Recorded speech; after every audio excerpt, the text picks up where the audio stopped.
Guys, welcome back to my channel. हमारे study vlog में आपका स्वागत है। तो जैसा कि हम जानते हैं, अब हम यूपीएससी की प्रिपरेशन के लिए सीरीज स्टार्ट कर चुके हैं। तो उसमें है हिस्ट्री, मॉडर्न हिस्ट्री का chapter first, arrival of Europeans.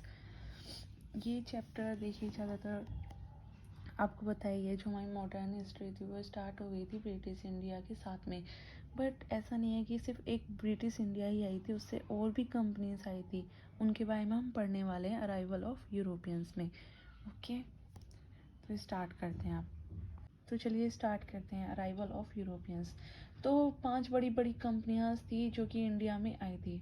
तो वो कंपनीज कौन कौन सी हैं वो हम देख लेते हैं। तो जो पहली कंपनी हमारी जो आई थी वो है पोर्तुगीज़। पहली कंपनी हमारी पोर्तुगीज़ थी जो कि 1948 में इंडिया आ चुके थे। सेकंड कंपनी कौन सी थी? सेकंड थी हमारे डच। जो सेकंड आए थे वो आए थे डच। और डच जो थे वो कब आए थे? वो आए थे 1605 में। उसके बाद आ गए थे हमारे इंग्लिश, यानी कि ब्रिटिशर्स। इंग्लिश कह दो या ब्रिटिशर्स कह दो। वो कब आए थे? वो आए थे 1608 में। इसके बाद आए थे हमारे डेनिस।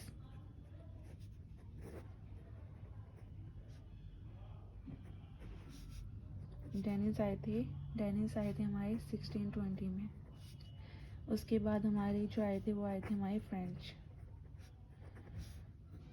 आए थे 1668 में। तो ये थे यूरोपियंस जो कि हमारे इंडिया आए थे। तो अब देख लेते हैं इनकी कंपनीज कौन कौन सी थी। ये इम्पोर्टेंट हो जाता है कि कौन कौन से थे और कौन कौन सी इनकी कंपनीज थी। तो अब हम इनकी कंपनीज देख लेते हैं।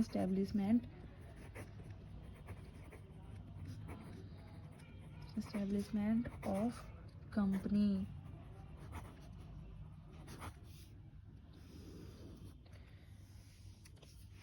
तो इसमें जो कंपनीज थी वो कौन कौन सी थी? पहली कंपनी जो थी हमारी वो थी स्टाडो।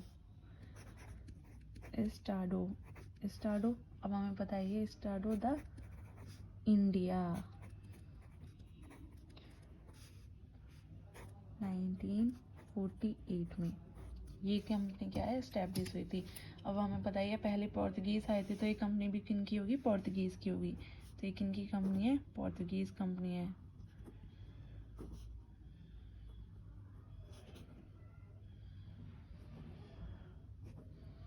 पोर्तुगीज़ कंपनी है। इसके अलावा जो है हमारा पॉइंट, एक काम करती हूँ मैं, आपको नोट्स खुद ही पहले प्रिपेयर कर देती हूँ, उसके बाद मैं आपको ये चीज़ कंटिन्यू करती हूँ, क्योंकि ऐसे बहुत टाइम लगता है। तो देखिए, मैंने लिख दिया ये रही हमारी कंपनी। तो स्टाडो द इंडिका जो थी वो एक पोर्तुगीज़ कंपनी थी। और उसके बाद देखिए, जो ईस्ट इंडिया कंपनी जो कि 1600 में इस्टेब्लिश हुई थी वो ब्रिटिशर्स की थी। उसके बाद आती है वेरन डी औसत इंडिका कंपनी, वो 1602 में डच कंपनी इस्टेब्लिश हुई थी। इसके बाद आ जाती है हमारी डेनिस ईस्ट इंडिया कंपनी जो कि 1616 में डेनिस कंपनी इस्टेब्लिश हुई थी। उसके बाद आ जाती है डैश इंडीज ओरिएंटल, 1664 में फ्रेंच कंपनी थी। ओके, अब पढ़ लेते हैं हमारे रीजंस क्या थे कि कंपनियों को इंडिया में आना पड़ गया। ऐसा क्या हो गया था कि अलग अलग कंपनीज जो थी वो व्यापार करने के लिए इंडिया में आ रही थी। देखिए, इसका सबसे बड़ा वाला रीज़न है, मेन रीज़न जो माना जाता है वो माना जाता है स्पाइस ट्रेड, यानी कि मसालों के लिए लोग जो थे अब वो इंडिया आ रहे थे। क्योंकि हमारे इंडिया के मसाले बहुत ही ज़्यादा, हर तरह के मसाले मिलते हैं, क्योंकि ऐसी हमारी ज़मीन है, यहाँ पे हर किसी चीज़ की खेती होती है। तो दूसरा रीज़न क्या था? दूसरा इम्पोर्टेंट रीज़न ये था कि जो 1453 में जो सुल्तान थे, सल्तनत जो थी ऑफ ओस्मानिया की जो सल्तनत थी, उन्होंने क्या किया था? कुस्तोनिया और एशियन माइनर में स्पाइस ट्रेड जो था उसे ब्लॉक कर दिया था। अब भाई वहाँ पे ट्रेड मसालों का ब्लॉक कर दिया गया है, तो अब क्या करेंगे? कहीं और से तो मसाले चाहिए, ऐसे थोड़ी ना रह सकते हैं। तो अब उन्होंने क्या किया? उन्होंने इंडिया आना शुरू किया, क्योंकि यहाँ के मसालों की बहुत ज़्यादा वो होती थी तारीफ पे, तो उन्होंने इंडिया में आना शुरू किया। और दूसरा और तीसरा एक और जो रीज़न है वो क्या है कि जो उस टाइम पे यूरोप में क्या होता? रेनेसेंस हो रही थी। रेनेसेंस यानी कि हम जानते हैं किसी चीज़ के लिए रिवेक होना, उसमें रेनेसेंस आया था किसमें, ह्यूमैनिज्म में, साइंटिफिक इन्वेंशंस जो हो रही थी उनमें, और रिलीजियस रिफॉर्म हो रहे थे उनमें, उन सब में क्या है रेनेसेंस आया था उस टाइम पे। ये इसके मेन रीजंस थे। इसके अलावा अब हम देख लेते हैं इसमें, इसके आगे देखिए discoveries of new sea route, यानी कि कौन कौन से न्यू समुद्र के रास्ते ढूंढ लिए गए थे नए नए। अब कौन कौन से ढूंढे गए थे, तो ब्राज़ील जो था, ब्राज़ील ढूंढ लिया था कैब्रल ने, जो कि एक पोर्तुगीज़ था। उसके बाद आते हैं हम 1492 में, जो अमेरिका था वो कोलंबस ने ढूंढ लिया था, जो कि स्पेन के थे। और 1498 में आप जानते हो इंडिया को ढूंढ लिया था वास्को डी गामा ने। उन्होंने क्या है इंडिया का सी रूट ढूंढ लिया था। ऑस्ट्रेलिया का ढूंढ लिया था कुक ने, जो कि ब्रिटेन के थे। और उसके बाद न्यूजीलैंड एंड तंजानिया का जो था वो तस्मान ने ढूंढ लिया था, जो कि हॉलैंड के थे। मैं थोड़ा सा आपको दिखा देती हूँ कि कैसे कैसे रूट्स थे। तो जो फ्रेंच जो थे वो इस वाले रास्ते से सूरत की तरफ से आए थे, यहाँ पे फ्रेंच जो थे। ब्रिटिश जो थे वो मछलीपट्टनम में उन्होंने फर्स्ट टाइम अपना इस्टेब्लिश किया था, तो वो यहाँ पे आ गए थे। डच जो थे उन्होंने भी अपनी कंपनी यहीं इस्टेब्लिश की थी, डेनिस ने अपनी यहाँ पे की थी इंडिया के हिस्से में। और पुर्तगाल जो थे उन्होंने अपनी कोचिन केरल यहाँ पे की थी। फर्स्ट सेंटर जो बनाया था इन्होंने ऐसे ऐसे इस जगह को बनाया था। ओके, तो गाइस अब आगे शुरू करते हैं। इससे पहले हम पढ़ चुके हैं, हमारी अराइवल ऑफ यूरोपियंस देख चुके, इस्टेब्लिशमेंट ऑफ कंपनी देख चुके, रीजन भी देख चुके किस वजह से जो यूरोपियंस थे वो इंडिया आ रहे थे। इसके अलावा हम देख चुके हैं जो सी रूट्स थे उनकी डिस्कवरी हम देख चुके हैं। अब आ जाते हैं हमारे पोर्तुगीज़ पे, क्योंकि एक एक करके हमें ये पांचों यूरोपियंस पढ़ने हैं। पहले पोर्तुगीज़, फिर डच पढ़ेंगे, फिर इंग्लिश पढ़ेंगे, फिर डेनिश पढ़ेंगे, फिर फ्रेंच पढ़ेंगे। तो हमें ये सारे के सारे कंप्लीट करने होंगे। तो इसमें शुरू करते हैं पोर्तुगीज़। तो पोर्तुगीज़ को, जो पोर्तुगीज़ थे ये 1948 टू 1961 तक इंडिया में रहे थे। और यही ऐसे यूरोपियंस थे जो कि सबसे पहले आए थे इंडिया में और सबसे लास्ट में गए इंडिया से। तो अब पढ़ लेते हैं भाई आगे कैसे शुरुआत हुई, कैसे कैसे पोर्तुगीज़ इंडिया आए थे। तो Portuguese Prince Henry the navigator, वो उन्हें साइंस, इनोवेशन और ये हमारे मसाले वगैरह इन सब चीज़ों में बहुत ही ज़्यादा इंटरेस्ट रहता था। इसी वजह से वो चाहते थे कि पूरे वर्ल्ड में उनकी ये जो साइंस एंड टेक्नोलॉजीज़ हैं और इनोवेशंस वगैरह हैं वो सारी चीज़ें क्या है स्प्रेड हों पूरे वर्ल्ड में। उनकी एक और डिज़ायर थी कि वो India the country of spices को वो ढूंढना चाहते थे। तो उन्हें बहुत सुना हुआ था कि ऐसे ऐसे इंडिया है, उसमें बहुत सारे मसाले मिलते हैं। तो उनकी इच्छा थी कि वो इंडिया को खोज निकालें कि कहाँ पे है इंडिया। तो जो उन्होंने क्या किया था, उन्होंने अपनी ये डिज़ायर भी पूरी की थी। कैसे की थी देख लेते हैं। तो फर्स्ट अटैम्प्ट जो हेनरी द नेविगेटर का फर्स्ट अटैम्प्ट था, जिसमें उन्होंने बार्थलोमेव डियास को 1487 में इंडिया को ढूंढने के लिए भेजा था। लेकिन वो इंडिया को नहीं ढूंढ पाए थे। वो जो ढूंढ पाए थे वो था केप ऑफ गुड होप, यानी कि वो रास्ता मिल गया था उन्होंने, यानी कि वो इंडिया के बिल्कुल पास से आ गए थे बट उन्हें इंडिया नहीं मिल पाया था, तो वो वापस आ गए थे। उसके बाद उन्होंने सेकंड अटैम्प्ट किया था। सेकंड अटैम्प्ट कब किया गया था भाई, सेकंड अटैम्प्ट किया गया था 20 मई 1498 को, जो कि उसे कौन कर रहा था सेकंड अटैम्प्ट में, जो हमारे हेनरी द नेविगेटर थे उन्होंने भेजा था वास्को डी गामा को। अब वास्को डी गामा है, अब इन्होंने क्या किया, इन्होंने तो भाई इंडिया को ढूंढ लिया। अब कैसे ढूंढ लिया था, ये रास्ते से गए। कौन से रास्ते से गए आप देखिए, क्योंकि पहले he kept of Good hope ढूंढ लिया गया है, तो ये उसी रास्ते से होते हुए पहुंच गए हमारे इंडिया। और इंडिया पहुंचने में ऐसा नहीं है कि ये सिर्फ अकेले पहुंच गए थे। इनकी एक गुजराती, हमारे इंडिया के ही एक गुजराती ट्रेवलर थे जिनका नाम था अहमद मस्जिदी। उन्होंने इनकी क्या है हेल्प की थी, और ये उसकी हेल्प से, उस गुजराती ट्रेवलर की हेल्प से पोर्ट ऑफ कालीकट तक पहुंच गए थे। तो हम देख चुके हैं भाई जो है हमारे वास्को डी गामा वो पोर्ट ऑफ कालीकट तक पहुंच चुके हैं। मीन्स पोर्तुगीज़ अब यहाँ पे आ चुके हैं। अब इसके अलावा हम देख लेते हैं expansion of Portuguese rule in India. अब क्या किया था, अब इनकी जो कंपनी थी फर्स्ट हम देख चुके हैं स्टार्डो द इंडिया 1498 की कंपनी थी इनकी जो शुरू हो गई थी। ओके, जो इनका फर्स्ट सेंटर बना था वो फर्स्ट सेंटर जो था, अब ये दोनों सेंटर इनके मालाबार कोस्ट पे हैं, क्योंकि अब ये आए हैं तो इन्हें अपने स्पाइस वगैरह भेजने हैं, तो ऑब्वियसली ये किसी समुद्र के तट पे रहेंगे ताकि ये जहाज़ों के थ्रू अपना सारा सामान भेज सकें। तो इनका जो फर्स्ट सेंटर बनाया था इन्होंने, फर्स्ट सेंटर बनाया था कोचिन केरल 1503 में। जो इनका सेकंड सेंटर जो बनाया था इन्होंने वो था हमारा कन्नौर केरल 1505 में ये बनाया था। और हम देख लेते हैं और क्या इन्फॉर्मेशन है इसके अलावा। जो फर्स्ट गवर्नर थे वो थे फ्रांसिस्को डी अल्मीडा, जो कि 1505 में फर्स्ट गवर्नर बने थे। ओके, तो इसके बाद देख लेते हैं अब पोर्तुगाल जो थे उनका रूलर कौन था वो था मैनुअल फर्स्ट। और जो प्रिंस थे वो थे डॉन हेनरी द नेविगेटर भी जिन्हें कहा जाता है, जिनके हमने देखा जिन्होंने वास्को डी गामा को इंडिया की खोज करने के लिए भेजा था। इसके अलावा देख लेते हैं इंडिया। अब भाई सेम टाइम, अब ये तो आ गए हमें पता चल गया ये आ चुके हैं, लेकिन उस टाइम पे ऐसे कौन था इंडिया में भी तो कोई ना कोई राजा, कुछ ना कुछ सल्तनत वगैरह चल रही होंगी। तो ये सल्तनत कौन सी थी? अब तो उस टाइम पे जिस टाइम पे पोर्तुगीज इंडिया आ चुके थे उस टाइम पे जो थे दिल्ली सल्तनत हमारी रूल कर रही थी, जिसमें सिकंदर लोदी का क्या है हमारा काल चल रहा था। और दूसरा था विजयनगर में कौन से मारासिवम सेकंड, जो कि सलुवा भी बोलते हैं जिन्हें। उसके अलावा जो गुजरात थी उसमें क्या चल रहा था, महमूद बेगाडा उनका काल चल रहा था। तो इस तरह से पोर्तुगीज़ के टाइम पे ये जो सल्तनत वगैरह थी, जो भी रूलर्स रूल कर रहे थे वो ये थे।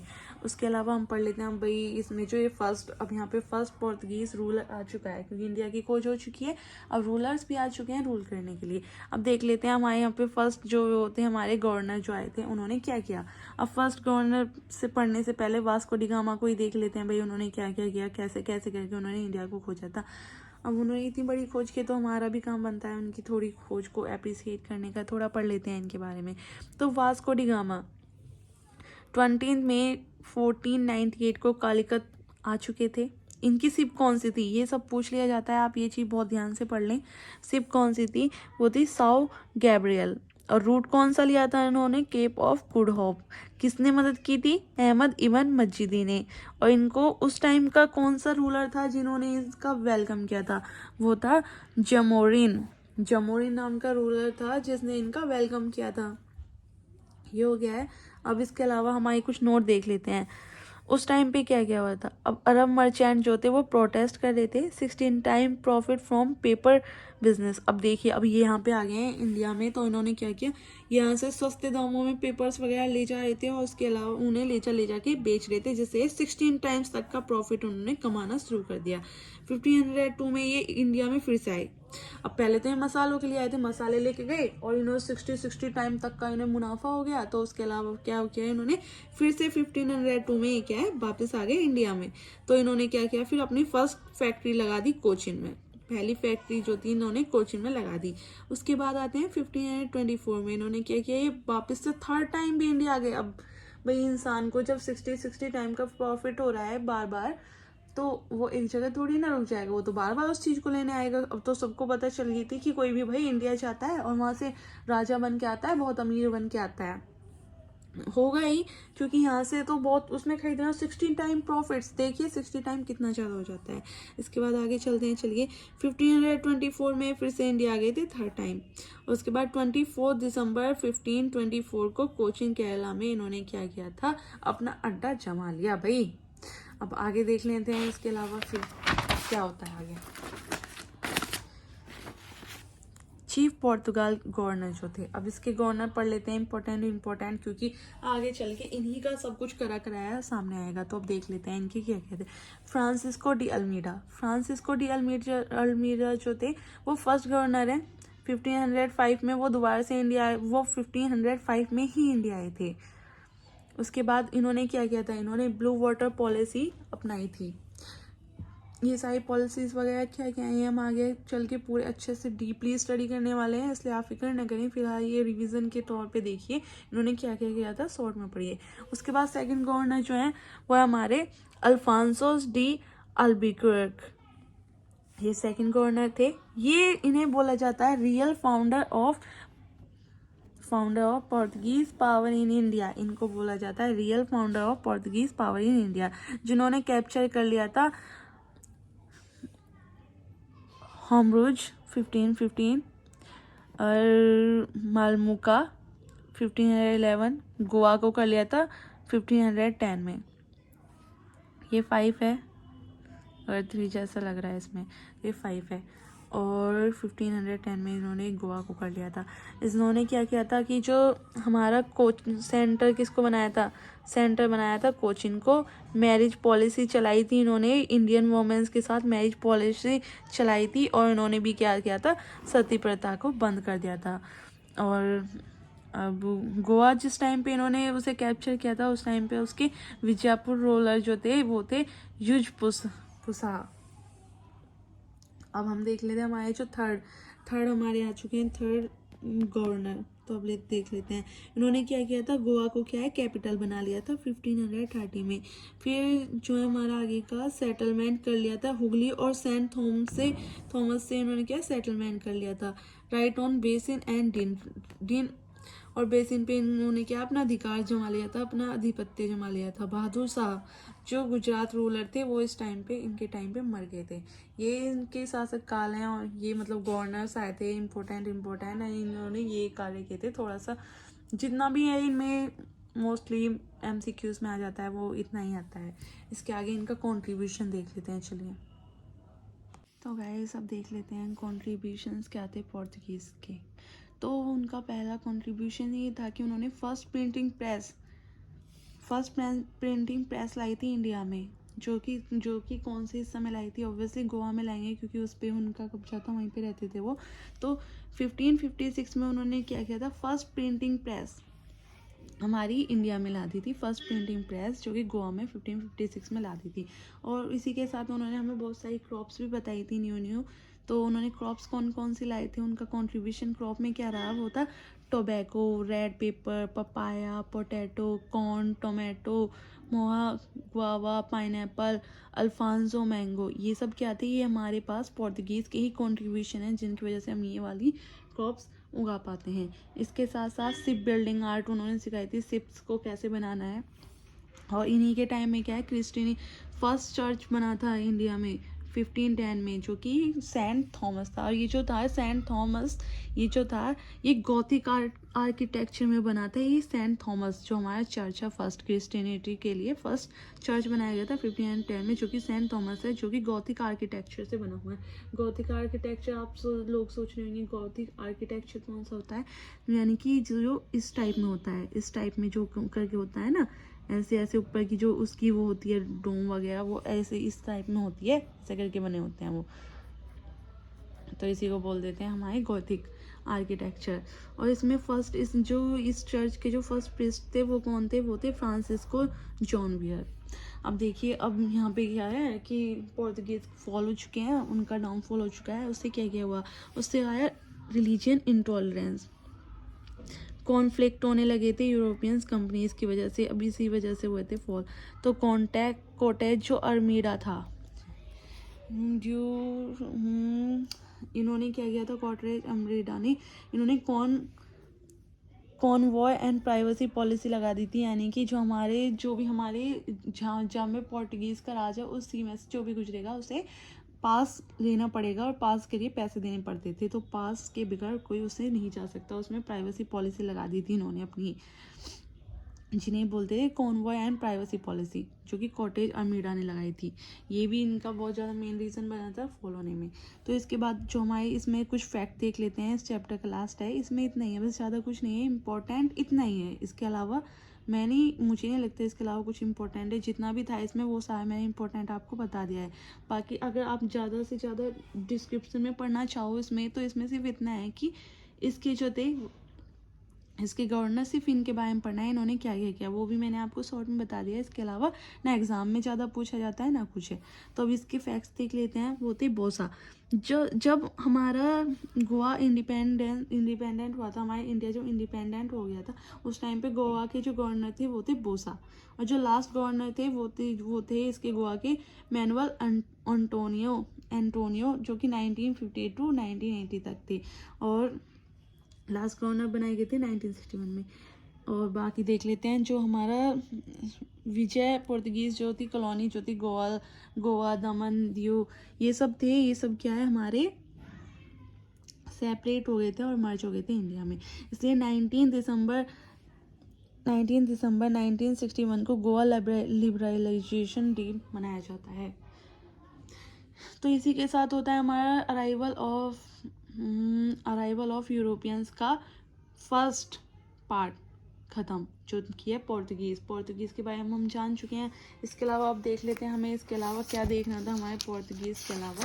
फर्स्ट जो है हमारा फर्स्ट कौन सा है? फर्स्ट यानी कि पोर्तुगीज़ हम कर चुके हैं अपना कंप्लीट, टिक लगा लेते हैं। इसके अलावा इसके बाद हम पढ़ेंगे डच। तो इसके लिए चैनल को सब्सक्राइब करना बिल्कुल ना भूलें। चैनल को सब्सक्राइब कर लें, तभी आपको सारे आने वाले आगे की वीडियोस का भी आपको पता चलता रहेगा और सारे पार्ट्स हम कवर कर पाएंगे। एक एक करके सारे के आपको नोट्स मिल जाएंगे। और ऐसा नहीं है, क्योंकि हम जानते हैं बीए में ये सिलेबस आता है तो उसमें भी ये बिल्कुल परफेक्ट नोट्स हैं। इतना ही चाहिए, इतना ही टू द सफिशिएंट है, इतना मोर देन सफिशिएंट है, इतना ही आपको पढ़ना है। तो आप ये यूज़ कर सकते हैं कॉलेज नोट्स में, यूपीएससी में कर सकते हैं, एसएससी के लिए भी सफिशिएंट है। ये सारी जितने भी competitive exam plus college exam ये सब है, और जो भी इस चैप्टर से पूछा जाएगा उसके लिए इतनी नोट्स इनफ हैं। पोर्तुगीज़ हम पढ़ चुके हैं। अगले वाले पार्ट में हम करेंगे डच को कवर। इसीलिए चैनल को सब्सक्राइब करना बिल्कुल ना भूलें। चैनल को कर लें सब्सक्राइब और अब मिलते हैं नेक्स्ट वीडियो में।